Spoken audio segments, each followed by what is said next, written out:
इस्लामाबाद में धरती टीवी जो नुमाइंदो सद्दाम हुसैन जी। सद्दाम इन हवाले से तफ़सील का आगाह कजो।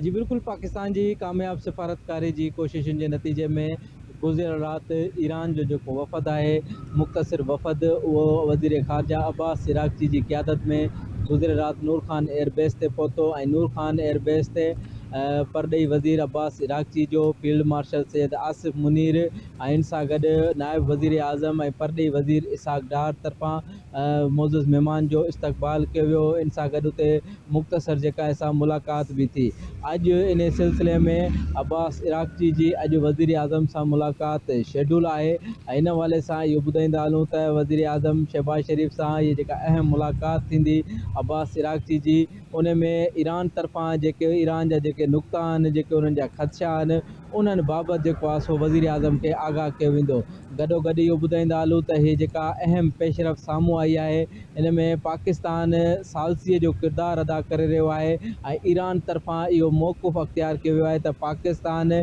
सालिस तौर ते किरदारु अदा करे रहियो आहे। तंहिंजे करे असीं पाकिस्तान खे जेके असांजा जेके ख़दशा आहिनि, जेके असांजा तहफ़ुज़ात आहिनि, उन्हनि बाबति पाकिस्तानी जी आला क़यादत खे आगाह कंदासीं। अॼु अब्बास इराक़ची जी वज़ीर आज़म शहबाज शरीफ़ सां अहम मुलाक़ात थींदी ऐं उन में जेको आहे सो मुलाक़ात में ज़राइनि तरफ़ां इहो ॿुधायो थो वञे पियो त वज़ीर ख़ारजा इसहाक़ डार ऐं फील्ड मार्शल सैयद आसिफ़ मुनीर बि मुलाक़ात में मौजूदु हूंदा ऐं इन सां गॾु इहो ॿुधाईंदा हलूं त हीअ जेका अहम अॻुभराई साम्हूं आई आहे, उन में पाकिस्तान सालसीअ जो किरदारु अदा करे रहियो आहे ऐं उहे कोशिशूं घणे हद ताईं जेके आहिनि से कामयाबु नज़र आयूं आहिनि। उन नतीजे में अब्बास इराक़ची इस्लामाबाद पहुतो आहे ऐं अॼु वज़ीर आज़म सां मुलाक़ात बि कंदो। ॿिए तरफ़ इहो ॿुधाईंदा हलूं त अब्बास इराक़ची अॼु वज़ीर आज़म सां मुलाक़ात करण खां पोइ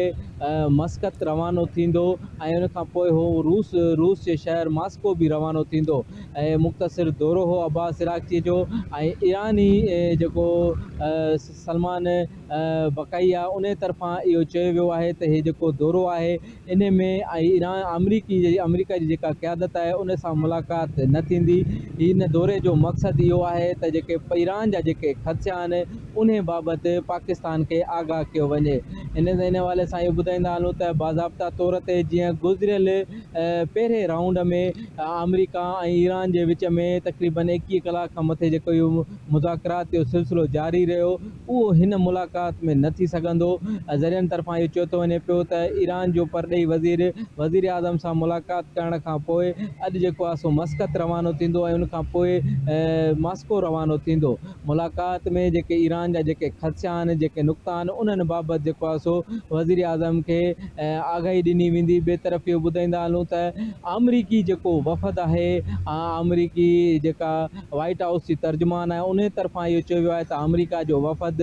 जेरिड कुशनर ऐं स्टीव विटकोफ जी अॻुवाणी में ॿ रुकनी वफ़द अॼु इस्लामाबाद लाइ रवानो थींदो, जेको सुभाणे इस्लामाबाद पहुचंदो ऐं ईरान तरफ़ां जेके नुक़्ता ऐं जेके जेके जेके तहफ़ुज़ात आहिनि, उहे रखण खां पोइ ऐं इराक़ी वज़ीर रवानो थी वेंदो ऐं जॾहिं अमरीकी जेके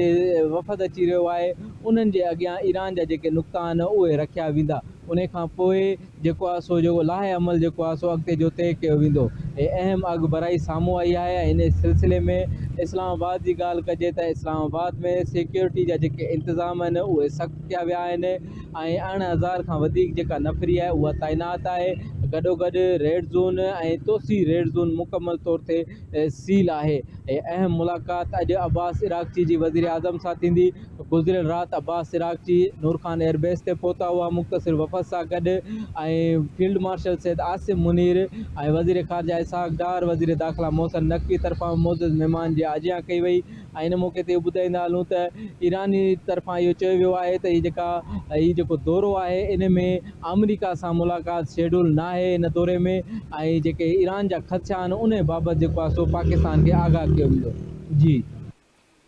ठीक है सद्दाम